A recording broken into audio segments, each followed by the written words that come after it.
আপনারা জানেন দীর্ঘদিন ধরে কিন্তু সৌদি আরব বাংলাদেশে যারা প্রবাসী রয়েছেন, সৌদি আরবে যারা প্রবাসী বাংলাদেশি রয়েছেন, তারা কিন্তু 31শে ডিসেম্বর 2025 সাল থেকে কিন্তু সরকার বাংলাদেশ থেকে এমআরপি যেটা ছিল সেকে বন্ধ করে দিচ্ছে, রিমিশন রিডেবল পাসপোর্ট।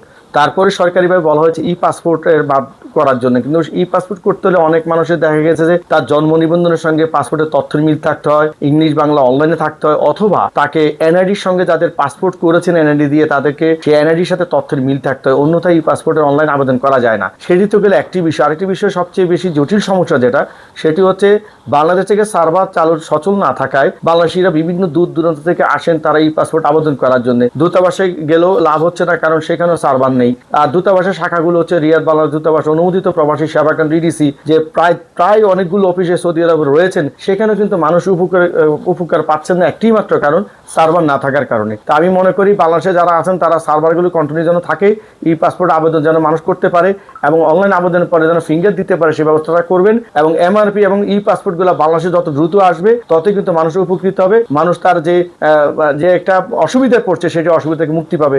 তাই মনে করি কর্তৃপক্ষ যারা আছেন তারা এই বিষয়ে উদ্যোগ গ্রহণ করবেন, সেটাই প্রত্যাশা আমাদের। সমস্যা হলো সেবা কেন্দ্রের রোজার ঈদের পর থেকে এদের সার্ভারের যথেষ্ট সমস্যা করতেছে।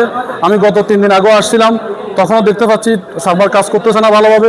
আজকে আবার পুনরায় আসলাম, এবং যে ফাস্টফুড ডেলিভারি ক্ষেত্রে যেখানে এরা 2 মাস বা 1.5 মাসের সময় দেয়, কিছু কিছু ফাস্টফুড আসতে আপনার 3 মাসের 4 মাসও লেগে যায়। ঠিক আছে, এই সমস্যাগুলো আমাদের দ্রুত সমাধান করতে হবে। আমাদের বাংলাদেশের নতুন প্রধানমন্ত্রী প্রাইম মিনিস্টার তারেক রহমানের কাছে আমার বিনীত আবেদন, আপনি দ্রুত আমাদের ফাস্টফুডজনিত যে প্রবাসীদের সমস্যা এটা সমাধান করবেন। নহলে ফাস্টফুড যখন এক্সপায়ার থাকে সেক্ষেত্রে ইকামা রেডু হয় না, তখন আপনার রেমিটেন্সের জন্য এটা এফেক্ট হবে, দেশের জন্য এফেক্ট হবে। অলরেডি গত মাসে প্রায় 4.75 বিলিয়ন রেমিটেন্স পুরা প্রবাসীরা পাঠিয়েছে, যেটা দেশের জন্য অনেক বিশাল ধরনের অবদান যেটা প্রবাসীদের থেকে দেশ পেয়েছে। তো আমি মনে করি যে এই সমস্যাগুলো বেশি সমস্যা না, 2-3টা সমস্যা, এটা দ্রুত সমাধান করবেন, যেহেতু যাতে আমাদের প্রবাসীদের কোনো ভোগান্তি সৃষ্টি না হয়। আমার পাসপোর্টের এক্সপায়ার আছে 6 মাস। আমার কোম্পানি বলছে যে আপনি আবার এক্সপায়ার করে আসেন। আমি আসছি, আইসে দেখি আমার জন্ম নিবন্ধনের মধ্যে সমস্যা আছে, আমার এক্সপায়ার হয় নাই। তো এমআরপি পাসপোর্টটা আমার আছে, আমি চাই আমার এমআরপির মধ্যে আমার পাসপোর্টটা হোক। আমি সহযোগিতাটা চাই আর কি। আমরা চাই বাংলাদেশ সরকার আমাকে এত ভোগান্তি না দেখ। বাংলাদেশ সার্ভার খোলা থাকলে আমাকে এত ভোগান্তি হয় না, এই 3 বার 4 বার আসা যাওয়া এত কষ্ট হয় না।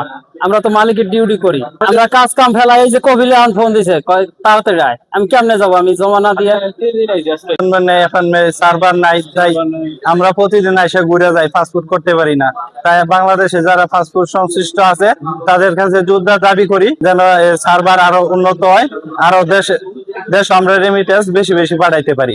2-1 দিনের মধ্যে পাসপোর্ট আমি চাই। আমি 15 দিন ধরে মনে করেন যে রুমে বসে আছি পাসপোর্টের কারণে। আমি একটা গরিব মানুষ, আমার খুব সমস্যা। কোম্পানি আমাকে টিকিটও দিয়ে দিছে, বুঝতে পারলেন? এই দেখেন সবকিছু। কোম্পানি বলেছে তোমার স্যালারি বন্ধ, তোমার এই অরেগুলার টাইম শিট বন্ধ, তুমি রুমে বসে থাকো আর পাসপোর্ট নিয়ে আসো, না নিয়ে আসলে তোমার রুমেরটা আমাকে বাইরে করে দিতে পারে, যে তোমার ছুটি চলিচ্ছে। কিন্তু সার্ভারের সমস্যার কারণে আমরা কোনো সেবা পাচ্ছি না। এখানে যারা অফিসে আছে ওনারা আমাদেরকে সেবা দিতে পারছে না। তো যারা বাংলাদেশে সার্ভার দায়িত্বে আছে, আপনারা সার্ভার সমস্যার সমাধান করুন। আর অন্যথায় যদি এটা না পারেন তাহলে আমাদের আগের এমআরপি পাসপোর্টে ফেরাই দেন। আমাদের ই পাসপোর্টের কোনো প্রয়োজন নাই। আমরা প্রবাসীরা এত উন্নতি চাই না। আমরা সেবাটা আমাদের ভালো চাই এবং আমরা হয়রানিমুক্ত সেবা চাই। আমরা বিগত অনেক দিন যাবত আসতেছি, কিন্তু আমাদের আমরা অ্যাপার্টমেন্ট পাই না। এখন আমি পাসপোর্টের পেপার জমা দিছি, আমার অ্যাপার্টমেন্ট দিছে আপনার এই যে জুন মাসের 9 তারিখে। তাহলে এইখানে আমার আকামার মেয়াদ শেষ, আরও 2 মাস পরে আমার অ্যাপয়েন্টমেন্টের পরে আমার ফিঙ্গার, তারপরে 1.5 মাস 2 মাস পরে আমি পাসপোর্ট পাবো। তাহলে আমার পাসপোর্ট না থাকলে আমার আকামা হচ্ছে না। এখানে পুলিশে ধরে দেশে পাঠায় দেয় লোক। তাহলে আমরা যদি এইভাবে সমস্যায় থাকি, তাহলে আমরা কিভাবে কাজ করব এবং আমরা দেশে রেমিটেন্স পাঠাবো?